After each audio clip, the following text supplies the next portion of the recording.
Are you thinking what I'm thinking? I don't know. Were you thinking, holy shit, a swordfish almost went through my head? If so, yes.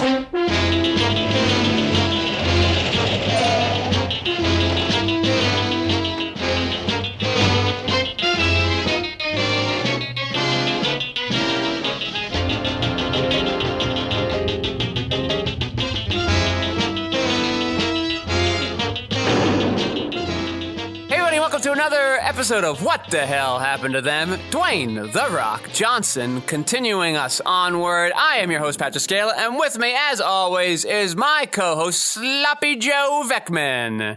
More like Sleepy Joe. Oh, no. Low energy day. Well, I believe that you will get through this just fine. No worries. And, great. Of course, we have Lev Van Rensselaer on the audio boards, twisting those knobs and easing our levels. And Lev is adamant in letting me know to let you know that today's sponsors are tangerines. No, not the fruit. Okay, Joe, what is our movie today? Get Smart. Excellent. Yes, the remake of the 1965 sitcom series that I was actually a big fan of growing up, starring Don Adams. Now, Joe, give us a plot. Don Adams. Now, Joe, give us a plot summary of this, and we'll see how closely it represented the original show. All right, here we go. Maxwell Smart, a highly intellectual but bumbling spy working for the Control Agency, is tasked with preventing a terrorist attack from rival spy agency Chaos. Is that what happens in this movie? It sounds like it, a little bit. Yeah, pretty much there. This movie suffers from what a lot of movie adaptations suffer from, where things need to be really big. And, you know, it is a sitcom about sort of a bumbling spy doing spy things, but the stakes never really are that high. There's not really a lot of action sequences. It's a 1960s sitcom. It's just meant to be goofy and fun. But, you know, it becomes this big world-saving sort of thing, and with set pieces throughout it. Another movie that had a similar issue was when they adapted My Favorite Martian. And now with Jeff Daniels and Christopher Lloyd. Yep. I've never seen it. I've only seen that trailer. To a bit of a degree, Leave It to Beaver had sort of a similar issue where it has to build, and Dennis the Menace, and like these movies have to build to this giant, like Christopher Lloyd was in Dennis the Menace. He was, that's true. These movies have to build to these giant climaxes of high tensions, and it sort of takes away from some of the familiar sitcom aspects of it. These movies have to get bigger, and I kind of wish that they didn't. For my taste, Joe, this movie had a little too much action in it and not enough comedy. I agree. Because it wanted to be too, I don't know, exciting or hip or spectacle-wise. I don't know. I think it just took away from what you could do with these characters. Despite the fact that I think you actually have 4 too many characters in your movie that we don't need and aren't important and don't seem to matter, though I actually remember, like, you have these 2 scientist guys. You don't have the original scientists from the show. You create 2 new younger guys. The guy from Hawaii Five-0 and also Heroes. Hawaii Five-0? Yeah. Is he in that? I don't watch he is. that. Yeah, he's the forensic specialist for most of Hawaii Five-0. I only know him from Heroes. And the guy from Mr. Sunshine, he plays Allison Janney's son in that. Wait, since you're on the topic of these 2 guys, did you know that they got their own spin-off movie that same year? Yeah, so I remember that coming out when I saw the movie in theaters and was like, oh, that's why you put them in the movie, because they legitimately do nothing.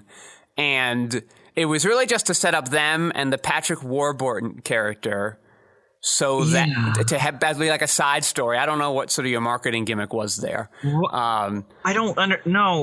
I want to dive into this for a second, because this isn't making. I found this out because I was scrolling on something and I took a picture of it. I'm like, we got to talk about this. It's called Get Smart, Bruce and Lloyd Out of Control. Yeah, that's the only way that I actually know their names. I did not know they had names. I was just like Mr. Sunshine guy, Hawaii Five-0 guy. Meeting 71 minutes long. Yeah. 71 minutes. Yeah, What? I know. It's like an indie film, Joe. They're in and out real quick. Yeah, so the Patrick Warburton character actually is from the show. It is, and they don't sort of do, if you didn't see the show, you don't really know what's going on. But he is a robot. Well, yeah, at the end when he was like 10. Yeah, and they sort of actually make an allusion to it earlier in the film where they say Chaos is making robot spies. And I think the first episode of the series, Maxwell Smart rescues him from Chaos and like makes him a good guy. And like so every now and then he pops up in the show. But other than that, mostly an unnecessary cameo. There's really, I guess he's replacing The Rock's character, but like, who cares? I guess if you thought you were making a sequel, which they seem to do, which they seem to have been planning for a while, I guess you do want to set him up there so you can save it later, though it might have been better to do in a sequel to give you a first act of sorts. But, you know, here we are. You just wanted to make this side film. So you put those in. You put Terry Crews in for no reason. Terry Crews, your best friend from the Sandler I know. versus I was dead. so mad when I saw his name in the credits. David, what's his name? Koechner? Do you know how to say that? Koechner. David Koechner does play an actual Get Smart character, though not in the same capacity that he had in the show.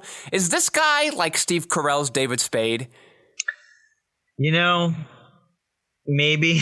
Because like they were in Anchorman together. That's all I know. Yeah, like he just seems to show up in all these Steve Carell comedy movies. And he's just like following him around in these very minor roles. Yeah. Did you like this movie? Yeah. If I didn't like the original show, I probably would have been like, eh. I think that's how I was. I was so out on this. Yeah. Like from almost the beginning. And I'm like, oh, what are we doing? Maybe we should have just gone to the next Disney movie. No, I definitely would prefer this over anything Disney's going to make. I strongly do. It's not talking down to me. Like I said, I think it's just too action-packed.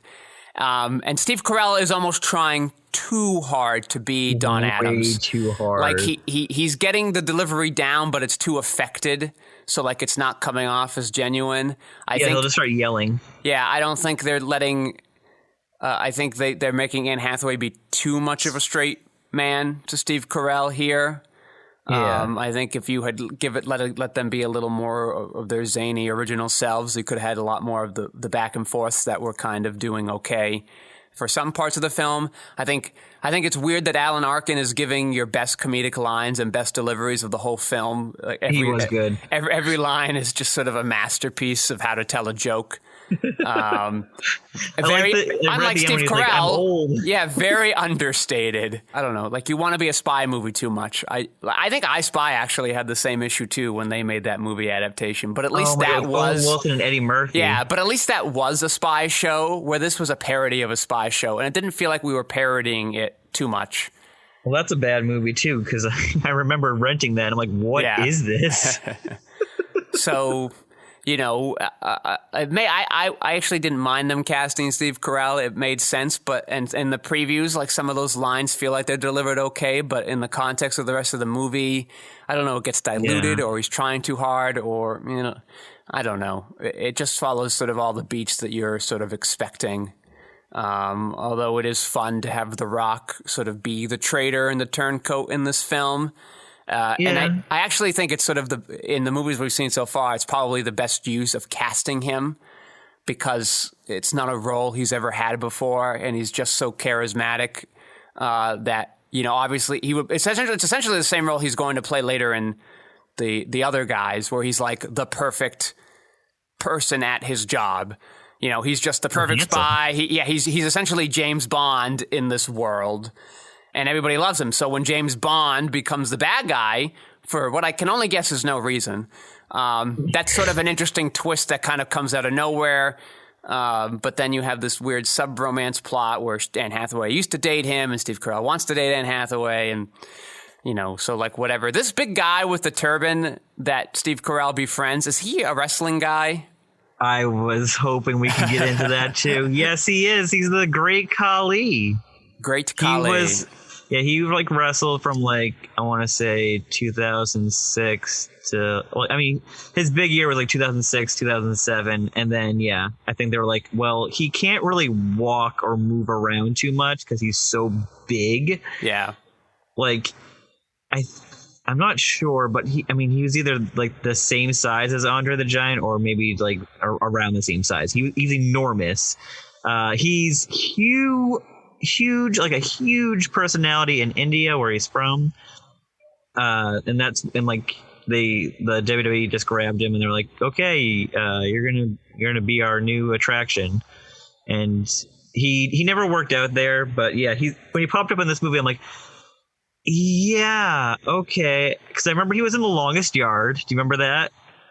He was one of the big football players. They had a ton of wrestlers in The Longest Yard. Yep. Like Steve Austin and Goldberg, and I remember Steve Austin. I don't even know if I know who Goldberg is. Whoopi Goldberg? Goldberg is the guy who looks like light Steve Austin. He's bald, got the goatee. I wonder if there are times when I was like, oh, Steve Austin has a mustache now. That's odd. He's always had that. I'm glad Rock has that haircut again. The classic, like just high, like the tight haircut. That's good. Yeah, the movie sort of takes a long time to get going. Like it does. We spent like 2 or 3 minutes of I don't know, hearing news broadcasts that I don't need or care about. The tone, the music, none of it feels like the show. So that there's lots of needless CGI jokes. Yeah, so that's the doors. Yeah, well, no, that's okay because that's the original opening credit sequence of the show. Yeah, but was it CGI doors? No, I mean, they weren't CGI back then, Joe. But just make practical doors. Jeez, it doesn't take that much effort. Yeah, I don't know. But when they finally got there, I was on board for a little bit. They even did a couple of twists on the original opening sequence to get some jokes out of it that worked okay enough. But then I don't know. It never feels like we're in this control world. Because there are only really 7 important people in control. And once control is vandalized, for also what seems to be no reason, I guess to get all the agents' cover information, but we never see any of the other agents, so it doesn't matter. But once it's vandalized, all these 7 people are the only ones who meet up again. They're like the only survivors, very conveniently. And if The Rock is the one doing the sabotage, I don't know why he just doesn't kill them all right then. Why leave them alive to have this problem?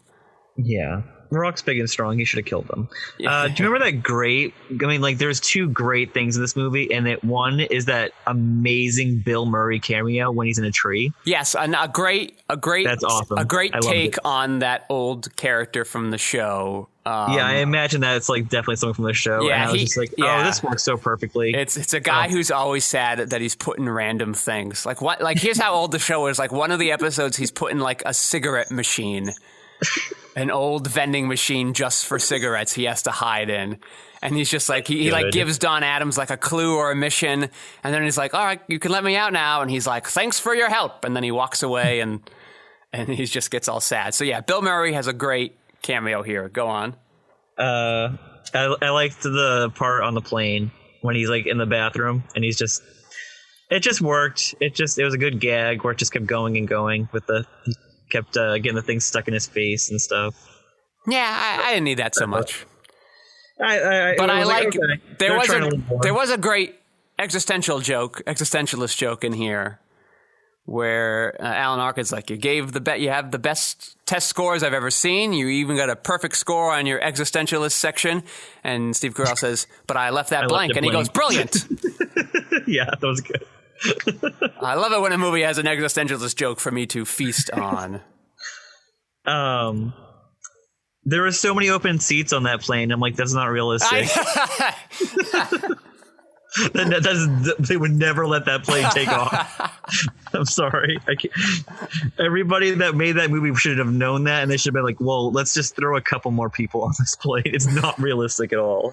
I can't buy into this world. It reminds me of in Triple X when Vin Diesel's You've seen Triple X? I saw Triple X. I saw it in theaters, yeah.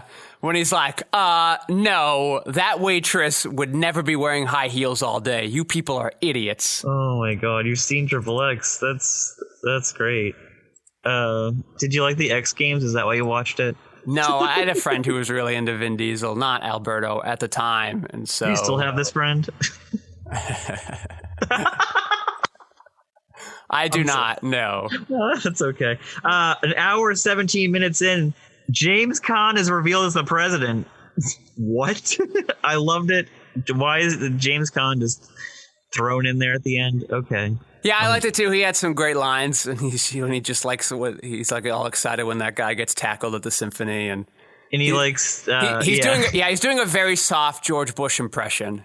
With the book, and then he's reading to the kids in the school. And then Alan Arkin gets mad at him for saying nuclear. I thought the laser beam scene was not good. Did you like that? No, that could have used a minute less of that. I think would have been fine. It went on very long. Yeah, I agree. You could have ellipsed that a little bit, editor. I think we would have taken away the same thing. There was a yellow cake gag where they Carrell's saying but then they showed this group of factory workers cutting a cake and eating it. I'm like, oh, that's funny. Yeah, he's like, oh yeah, hazmat suits. There is also yellow cake. Yeah, I like that. Yeah, there's some stuff. There's some fun, at least for me, fun callback jokes. Oh, I'm sure. To the old show. I missed a lot of callbacks. Yeah. His line would you believe blah blah blah, or the old long explanation trick, and missed it by that much, and the element of surprise, and he throws the phone and it's on a dangling wire. There are some faithful callbacks, but I just wanted more of Get Smart and not, I don't know, Austin Powers, but with Don Adams. Yeah, I want less adventure in my. I don't want this to be an action comedy. I just want it to be a comedy. Yeah, that makes sense.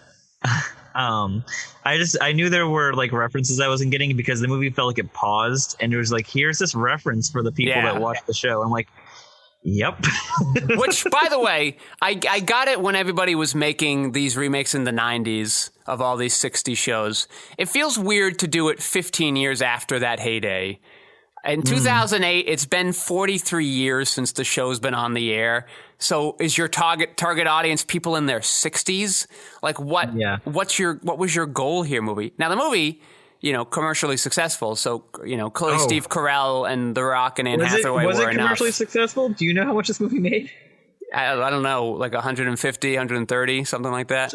On an $80 million budget, this movie grossed on its opening weekend $38 million. Not too shabby, right? That's not too bad. So 130 domestic, that's pretty good. That's pretty good just domestically on your $80 million worldwide, movie. 230 million. Yeah, okay. Wow. So, exactly. Big hit. Rock has got 2 hits in a row. The Rock has a hit where he's not the star. That's got to feel bad. His name's still in it, so he's still associated with it. It looks good. Yeah, he should be third build or something. He is sort of an important part of the film. He's oddly your main antagonist. I know weird. The chaos guy looks like he's the main guy, but he's taking orders from The Rock for some reason. And then where The Rock gets killed by a train, as bad guys usually do in movies, Terrence Stamp just sort of gets kicked out of a car. Yeah, that was that's it. So it was sort of a weird way to kind of wrap up that bow. I imagine they wanted to keep him alive for a sequel because he was sort of the recurring villain of the original show. In fact, the original actor of that Siegfried character shows up briefly when Steve Carell asks to borrow his car, and then another car hits that car in the process. So I'm seeing right here that Steve Carell wasn't the first choice for the lead. Who was it? Think of a big comedic actor at this time. Jim Carrey. Will Ferrell. Oh, no. Ugh, no. Can you imagine that? No. I can't. It sounds awful. He could not. It would just be so, much. If you were a generic spy movie, fine. But I just don't think Will Ferrell could do Don Adams. Steve Carell can barely do Don Adams, and he I love is Will much Ferrell more in that vein. Part, but yeah, no thanks. No, I don't need that. Mm-mm. Jessica Alba, Jennifer Love Hewitt, and Rachel McAdams were also considered for the part of Agent 99. Okay. Okay. That's all. Those all seem like weird choices. Jennifer Love Hewitt? Yeah, right. That she seems like 8 or 9 years too late. Yeah, Rachel McAdams I kind of get. Who was the other one? Yeah, Jessica Alba, who also that seems that one I kind of get too. But like, right? Because is she a good actress? I don't know, but like, whatever. It's Get Smart. Yeah. Like, Rachel McAdams sounds like a better choice. Like, I don't know if you need Anne Hathaway for this role. You know, like I don't know if you need that acting level. Get Elektra in here. It's fine. That wasn't her, was it? Did I make that up? Oh, that's Jennifer Garner. Ah. I was like, who's Elektra? What? Yeah. Sorry. That's funny. What else? So, this movie was, I knew there were two warning signs I had that this movie probably wasn't going to be as fun as I remembered. One, how cheap it was to rent compared to every other movie. It was free on IMDb TV. I didn't know they have a thing. That's crazy. You have to watch it with commercials, though, so it would have been way longer, and I would have never gone through it. Yeah, normally the Amazon rentals are like $4, or the Google rentals or any of those. They're all like $3.99. This one was like $1.99, and you could buy it for like $6. And I'm like, well, that's not a good sign. Yeah, and chose not to buy it. And then the other one is like, he comes back from first meeting Anne Hathaway. They realize the whole place is a mess, and I'm just like, oh no, are we just Men in Black 2 but without aliens? Is that what we're doing now? Men in Black 2. Oh, it was so bad. Mm-hmm. Did you like Men in Black 2? No. Did I hurt you? Did anyone like Men in Black 2? Like, wasn't that the problem with Men in Black 2? I really hope not. I don't know how Men in Black 3 wasn't got that made movie also like 75 minutes? How did it get made? Because the first one was giantly successful. I think another 71-minute movie. Yeah. Or 72. It's so short, and they had nothing. They had no script. No. But like Get Smart, there would have been a Get Smart 2, Joe, but Steve Carell saw the script and said, yeah, this isn't that good yet. Why don't you go back and write a funnier one, and then I will do it. And they just never did that. Yeah. I read that Steve Carell and BJ Novak punched up the script a lot for this. Oh, that would be an interesting. Yeah, I'd watch that one. They did that with this movie that we just watched. They punched up this one? Yes, this is what we got. Well, maybe I wouldn't have won. I remember Steve. The talk had been, earlier in the previous decade that Steve Carell himself was working on a new script when he didn't like the original script to Get Smart 2. So, and then I don't know if he never finished it or he got busy with other things and didn't want to reprise his role or whatever. And then last year, the director here sort of came out and said the project is no more. Last year as in 2019? Yeah, since 11 years had gone by since the success of the first one, he decided to finally come and be like, the ship has sailed.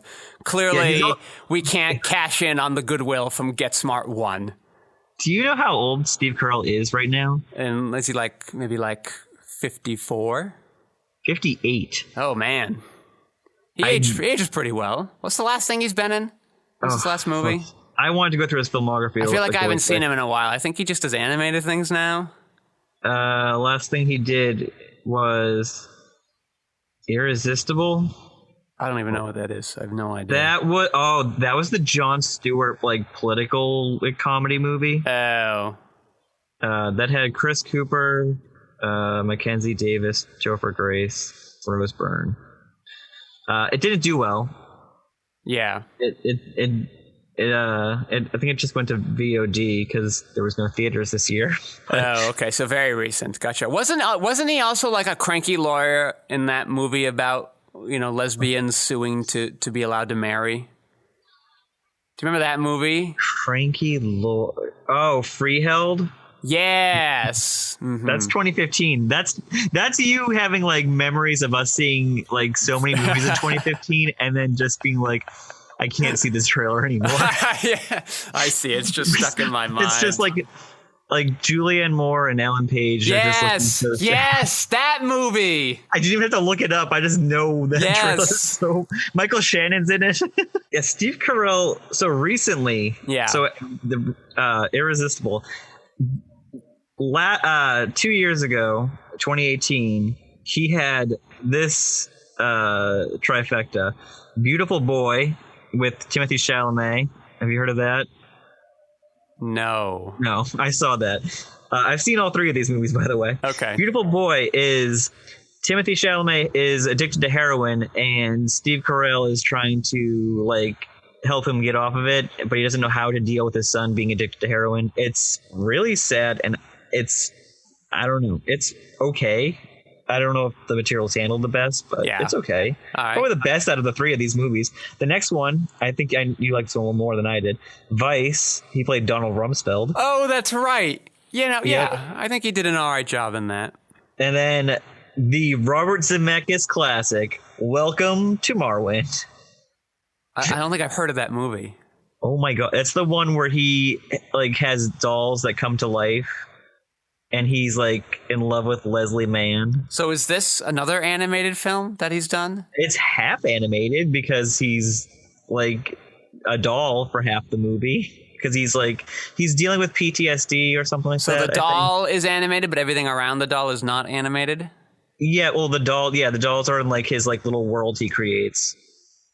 It's crazy that we live in an age where a Robert Zemeckis movie can come out and I have not heard nary a whisper of it.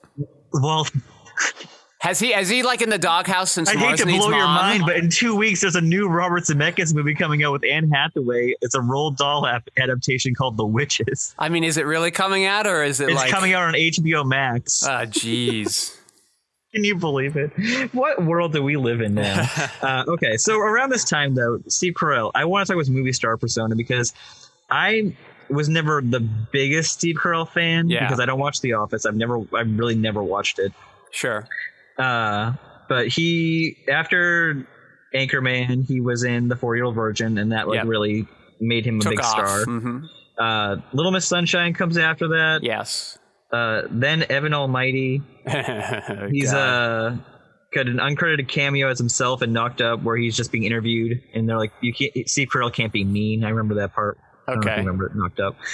Then he's in Dan in Real Life, and then he starts doing the animated voices like Horton Hears a Who. Yeah. Then he does Get Smart. Yep. Date Night a couple years later, and then Despicable Me. Dinner for Schmucks. I mean, any of these movies. Have you seen any of these movies? Because I can tell you, I have not. So I mean, I think we both have seen Little Miss Sunshine. Yeah, I've seen that. Yeah, I like Steve Carell when he does like these side roles of unlikable people. I like Little Miss Sunshine. I like him in The Way Back. Yes. Yeah. He's like the prick, like stepdad. He's like the stepdad. I'm like, this is sort of genius that someone could think that Steve Carell could do this, and then that he does do it. It's great. Yeah. So I don't want to see Dinner for Schmucks. I don't want to see Date. Like, these aren't movies that are marketed towards me. So exactly. But like, I don't know. Like Steve Carell can hold a film, even something like Dan in Real Life, which is a little schmaltzy for an indie film. It's more of like a commercial indie film, but he does a pretty good job there. I don't even know if you know him, but like that is I found out that is a Peter Hedges movie, and that is the father of Lucas Hedges. Big indie star breakout right now. Oh, interesting. You know who Lucas Hedges is? No, I do not. He's in Lady Bird. He plays her first like love interest. Okay. So one who turns out to be gay? Yes. Okay. All right. He's incredible. He's in 3 Billboards. He's Francis McDormand's son. Okay, yes, I do know this guy. Mm-hmm. Yeah, he's great. I will see anything he's in, and it was rumored for a little while that he was going to star in the new Paul Thomas Anderson movie, and I was so excited. And then I guess that whole thing either got scrapped or he decided to do something else. Okay, but I was like, oh man, I thought that would have been great. But I want to end on this last movie, Seeking a Friend at the for the End of the World. Have you ever seen that? Isn't that a show? No. That's, okay. Yeah, I think I know it sounds like a Netflix show. Okay. No, this is a 2012 like end of the like apocalyptic rom-com with Steve Carell and Keira Knightley. Okay. They feel like they're not at all the same age. I was just going to say that. Yeah. That sounds creepy to me. They're like maybe a 20-year age difference. Yeah. I don't know if I want to root for that. I do love that movie. That's actually a really good movie. And if you haven't seen it, I would recommend it. Okay. Good. Yeah, Steve Carell, not that we're a Steve Carell podcast, but no. Do you remember him in Cafe Society? Remember we saw that? I saw that. Who was he in that? Was he a historical figure? The Woody Allen movie. I think he's like a executive or someone dating Kristen Stewart. Okay, I don't remember that. No. I don't know if that's true. Oh, he's in The Big Short. Yeah. Yeah, he is in The Big Short. Yeah, so Steve Carell in The Big Short, in The Way Back, in Little Miss Sunshine. Foxcatcher, you're good in that, but like overall, I don't like that movie. You definitely can act. Your range might not be as big as some people, but it is fairly sizable compared to most actors, and especially comedic actors. I get why you're taking these, date night movies and stuff, easy paychecks. That's fine, but I don't know. I think you're in a position now in your life where maybe you could be a little more selective and find these very interesting roles. Or maybe it's just that people don't trust him with these roles. I don't know. Outside of these kind of indie or critical gem darlings, who knows? But Steve Carell, I hope for great things for you in the future because I know you can do them. So what do you think about The Rock's performance in this? How does it feel seeing your idol as the bad guy for once? Was he ever the bad guy in wrestling? He plays an incredible heel in wrestling. Oh, okay. He was the best. Because when he became a good guy, he was doing the same stuff as when he was a bad guy. It's just that he was allowed, the audience was on board with him being a dickhead. Yeah. He's just good at kind of making fun of people and telling them to kick their ass, and then he kicks their ass. Okay. And, he's good. So you were fine with him being a bad guy here? Did you know he was going to be the bad guy? Let him be a bad guy more often. Let him have another layer to his character. Yeah. I was on board with that. That's okay. what I do with him. Now this director, what else has he done? Peter Siegel. Let's get into him. Because I believe he's done a Sandler. Okay. Maybe. Let me see. The action sequences in this film were very poorly captured on camera. They were very poorly covered. And I would say, so you didn't sort of maximize the action you could do here in your movie that's overly action. And even in the non-action sequences, there were some gaps in your shooting. So I just felt haphazard the whole time, that he was just like, Steve Carell will be enough. I don't have to put too much effort into this. Oh my God. And he gets rewarded for it, which is annoying. Okay, so this guy actually has a couple of movies that I like. Yeah. Okay, so is Peter Siegel. Starts off Any relation to Jason Segel? No. Okay. I don't think so. No. His first film in 1994, Naked Gun 33 1/3, The Final Insult, 1994. Definitely more action. I'm sorry, definitely more comedy than action for an action comedy. That was sort of the right balance. 1995, a classic, Tommy Boy. Oh, that's an interesting movie for him to do. Okay. Yes. That's his best movie he's ever made, by far. Then this movie, 96, My Fellow Americans, never heard of it. He did the Nutty Professor 2 sequel. Jesus. Then he hangs with Sandler for a little while. He did a trilogy, Anger Management, 2003, 50 First Dates, 2004, and The Longest Yard in 2005. Boo. And then he does Get Smart in 2008. Yeah, he's having a pretty good run here on these films, though. He's making some moolah. Yeah, then in 2013, he does Grudge Match. Oh, do you know what that is? Robert De Niro and somebody else boxing. Sylvester Stallone, Kevin Hart, and his good friend Alan Arkin from this movie. Yeah. Oh my gosh. It's just so funny that we've already done 3 Peter Siegel movies. Well, I don't know, because it sounds like he's a competent comedy director. Yeah, he's good with comedy. Where you especially comedies where you just sort of put the camera down and let your actors do their thing. And that's it. But now you have a script that wants to be an action movie, but you're directing it like it is a comedy.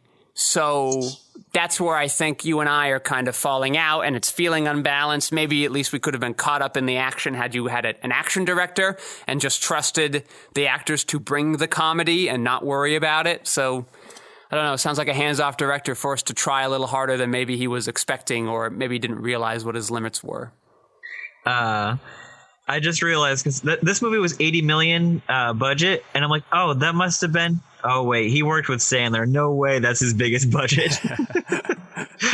I think Anger Management was an $80 million budget too. Yeah, 4 years, 6 years earlier. I mean, Jack Nicholson and Sandler together. Yeah, that would cost a pretty penny. Mm-hmm. I bet The Longest Yard was sort of an expensive movie to make. Yeah. Did that have... Wasn't Burt Reynolds in that? Yes, he was. Yep. He was like the mentor role, but in the original movie, he was the star role. Yep. Yeah. So that kind of worked there. So did you only want to do this movie? I want to talk to you now. Yeah. Like, let's get to you. Did you only want to do this movie to not do another Disney movie in a row? Like, it was really? part of it, but in 2008, because The Rock is not in this movie. I guess I thought he was. He feels like a bigger part of the movie. He feels bigger than the other guys in other movies he could be in. He wasn't one scene. He's I know that movie's funny though, so I want to watch. Yeah, he's the major antagonist. He is like he's guiding and navigating plot points. You think he's setting up Steve Carell's arc at the beginning of the film, like he is sort of if you take him out of the movie, it's not the same movie. So like he is integral to the structure. He's on the poster. I did say in my notes that they're setting him up to be this like big antagonist, and then he just kind of drops out for like half the movie. Yeah, because they want to do the twist stuff. Like you think he's going to be antagonist, but like I don't know, because like the Steve Carell has to be as good as him, and Steve Carell would later realize he doesn't. But like also The Rock is like nice to him early on when David Koechner is making fun of him. Yeah, and slamming staples into his forehead. So like you we want to be on his side. So the movie really wants to distract us from the fact that he's the bad guy. I don't know. I think he was in it. I think he was in it enough to do it. I think if Adam Sandler were in a movie this much, we would do it. Like I think he's in it enough. I think you're just upset because you didn't enjoy the movie that much, which is fair. Oh yeah, it's not that enjoyable. I was very But in 2008, when I saw it, I liked it enough. That's fine. So I had probably fonder memories than I do now. It's certainly a lot more tired. I remembered a lot more of the movie than I had expected. Again, Alan Arkin's performance is great. Yeah, no, I enjoy this movie for Alan Arkin. Yeah. Thank you, Alan Arkin. Yes. Coming off his Little Miss Sunshine Oscar win. His Oscar win for a movie he's in for like 10 minutes. So must have been a slow year at the Oscars for supporting actors that year. Did you know that Alan Arkin is also in the movie, the remake of Dumbo, the Tim Burton movie? I didn't see that. I had no idea he was in that. Yeah, well, he is great in that movie too, but he is also half asleep. He's great. We love Alan Arkin on this podcast. Yeah, we'll do him next, I guess. Oh wow, that's a lot. What the hell happened to him? He got old. That's what happened. That's it. That's the end of it. He stopped being a movie so much because he was old. The end. Excellent. So, all right, Joe, as we're wrapping up, because there's not much to talk about with this movie. There isn't. I mean, he's good. I like The Rock. Yeah. With that haircut. I wish they showed some more muscles.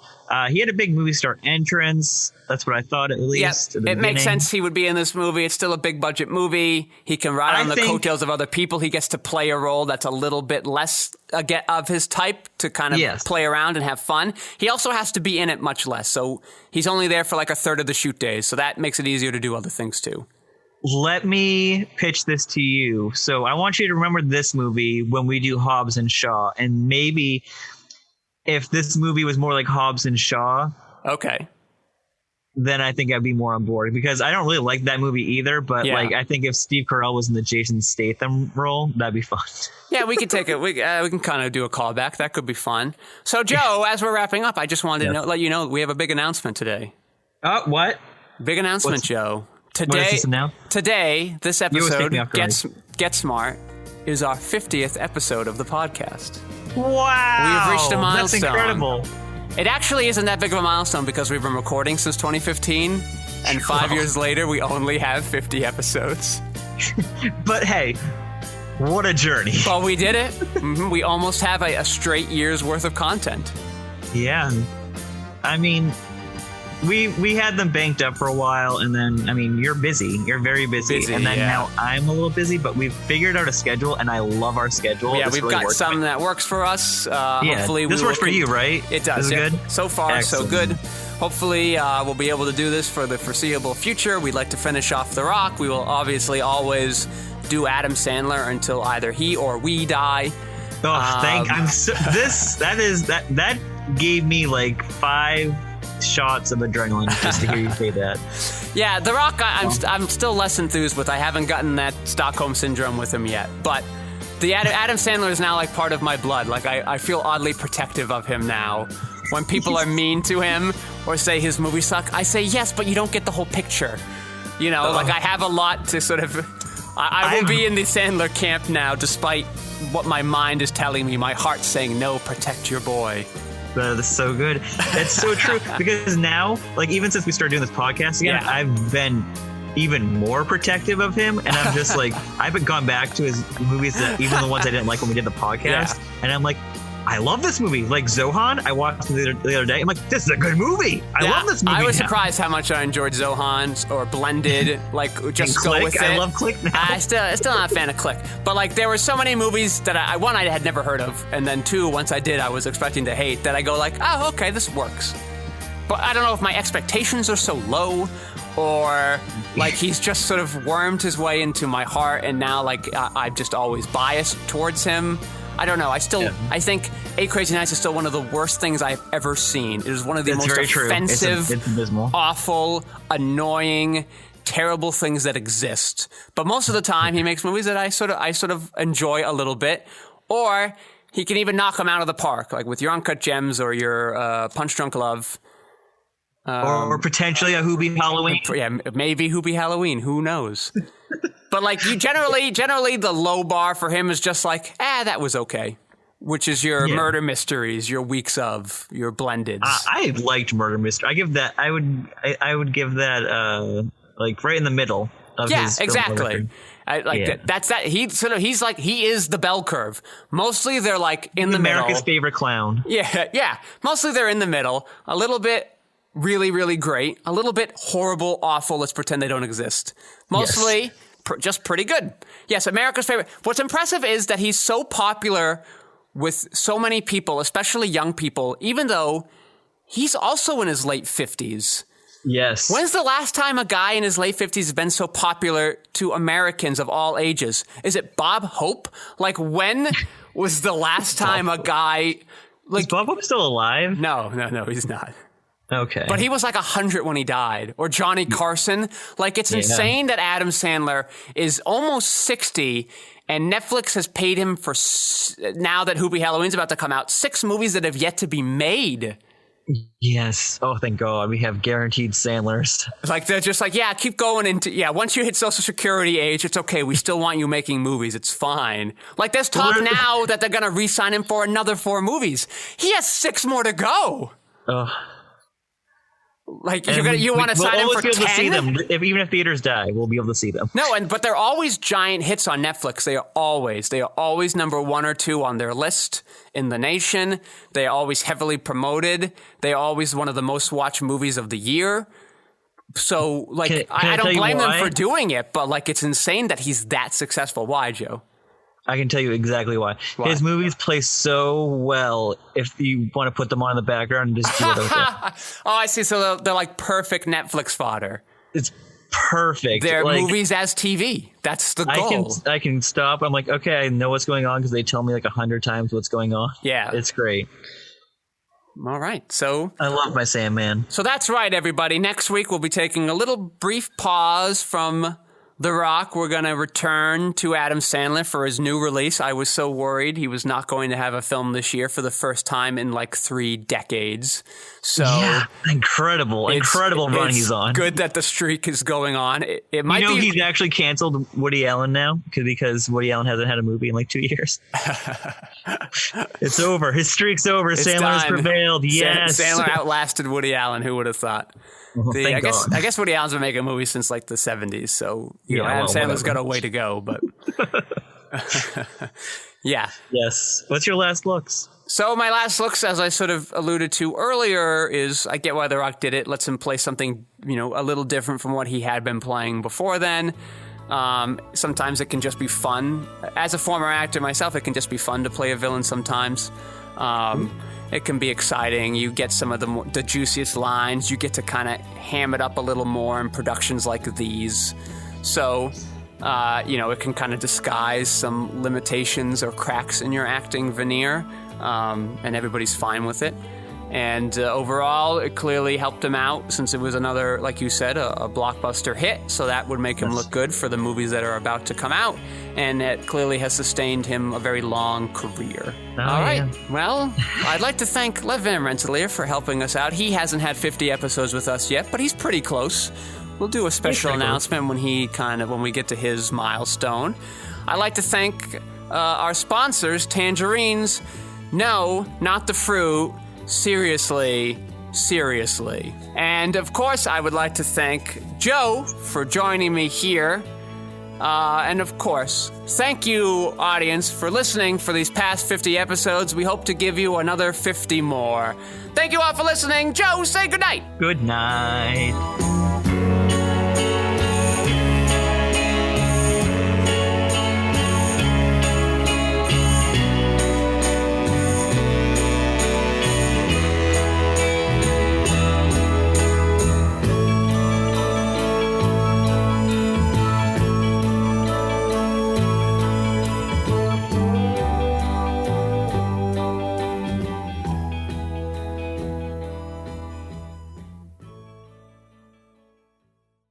Have you heard of this thing, though, Joe? This, like the Switch? This Nintendo Switch? I have a Switch. Yeah, okay, great. So I have been sent one out of spite by some friends of mine. I've been sent a spite Nintendo Switch. You don't like it? A spite Switch, if you will. No, it's just their reasons for sending it to me are a little out of spite. But now I don't know what to do with it. So, like, what do people play on the Switch, Joe? Because all I've been doing with it is playing Super Mario Brothers 2, and that doesn't feel like a proper utilization of such advanced technology. You know, I say the same thing. All I've done is I bought it initially because I wanted to play the new Mario game because I don't own any Nintendo things since the original Super Nintendo one with Super Mario World or whatever. I don't know what it's called. I mean, it had Super Mario World and Super Mario World 2, Yoshi's Island, both of which I have played a little bit of on this Switch. Yeah, I just wanted to play some Super Mario, and I was like, I never get to play it, so I was like, well, back then I was like, I have so much money, and I was like, fuck it. So I bought a Switch, and I bought Odyssey, and I'm like, cool. And then I played it and I'm like, this is fun. And then I'm like, what other games do they have? And I'm like, nothing that interests me. So we're in the same boat on this, what to do with our Switch. Okay. But recently I bought there's this Super Mario All-Stars, which is just the Super Mario 64, Mario Sunshine, and then Mario Galaxy. And I'm like, okay, cool. And I'm playing those now. Yeah, I find I have enjoyed 3D Mario a lot less than when I can only go right and left. I seem to appreciate that more for some reason. I only appreciate it more because I'm actually okay at it. I'm not good at video games, so I like the weird. Have you ever played Galaxy? Because that's fun. It's like Galaga. No, Galaxy. I don't know what Galaxy Super Mario Galaxy. Oh no, I don't think so. That one's fun because it's you're going to planets, and so it's you're going 360 or onto a thing, and so it's, I don't know, it's the physics are so weird and fun. Okay. So I like that, and it uses the controls from the Switch in a fun, unique way. Oh, there's a lot I need to learn about this Switch. I guess I can hook it up to my TV. Yeah. Okay. Oh yeah, definitely. Well, that could be interesting. I wonder if I would want to see Super Mario Brothers 3 on such a giant screen. I wonder if that will enhance the experience of my crawling the map dot by dot. Sounds fun. Maybe. Well, Joe, you seem tired. You want to jump right into this? Give me 1 second. I just gotta pull up some stuff. Okay. I also see that the Switch has Donkey Kong Country 1 and 2. I will probably play those as well. Oh, you like Donkey Kong? I like those. Yep, those. Remember that game, Echo the Dolphin, for the Sega? No. Whoa, man! That game, because that game was a trip, Joe. You were like a dolphin, and you begin and you're swimming around with all your dolphin friends in the sea, and the music's so nice, and you're like, oh, this game's stupid. This is for girls, because I was 5 and they had cooties. Yeah. But then, like, you do that for like 3 minutes, and all of a sudden, a giant whirlpool sucks all your dolphin friends out of the pool, and then you have to travel through time to defeat aliens that have stolen your dolphin friends. That's crazy. And you use the power of echolocation and smart dolphin problem solving, and like the base of genetics for the entire planet Earth. Like, is like this goddess, and she helps you, give you time powers. Wow. Yeah, it is a wild game. And I'm so glad they've made it. They made a sequel, Echo, The Tides of Time, where you do more time-traveling shenanigans, also defeating aliens. But you're a dolphin? You're a dolphin, yep. A pterodactyl, like, carries you around to different oceans. That sounds so fun. Great game, great soundtrack. I wish there were a way to play that some more, because those games are wild. Yeah, I mean, all these old games that I like to play or that I would love to play, because they all sound fun. And then I don't know how to do emulator things, because I'm not like techie stuff like that with computers. So I'm like, well, guess that's not my life. My life can only be family and films now. It's an occasional podcast break. Yeah. That's fine. Oh, they canceled James Bond until next year. Yeah, that makes sense. After what Did you hear happened to about Tenet. this? No, I just, watch them shove Tenet down our throats and hope it would be okay, and just imagined all the Hollywood executives panicking out of their effing minds as they were like, what do we do? How do we make any money off of these giant glutted budget blockbuster blah blahs? You'd want to see James Bond, though, right? Of course I'm going to see it, but like when your whole strategy, Hollywood, is let's make $250 million movies so we can make $1 billion. At some point, they want that on opening weekend. At some point you have built a very tenuous house of cards around yourself, and if one card gets pulled out by, let's say, a global pandemic, you're probably in a lot of trouble.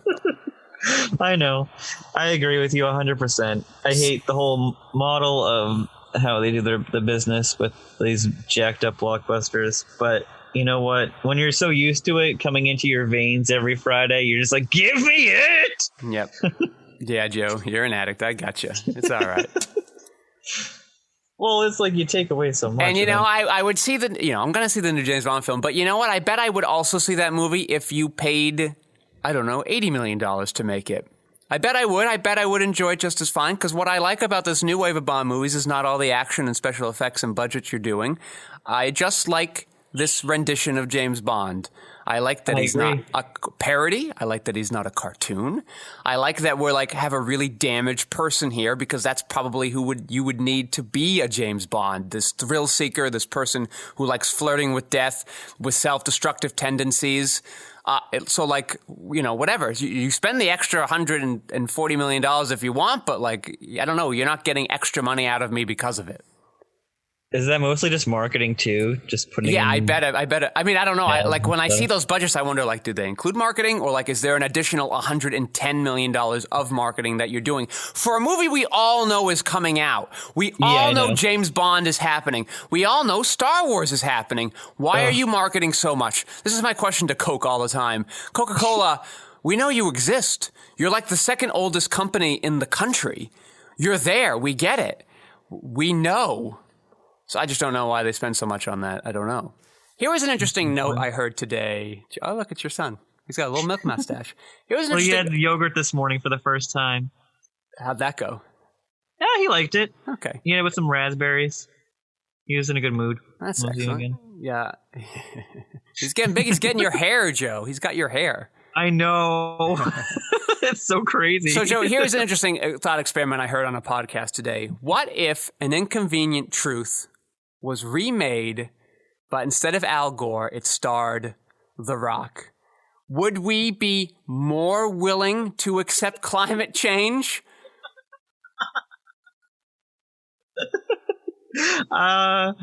Maybe. I actually think that we would. How crazy is that? But that, maybe that speaks to the star power of The Rock.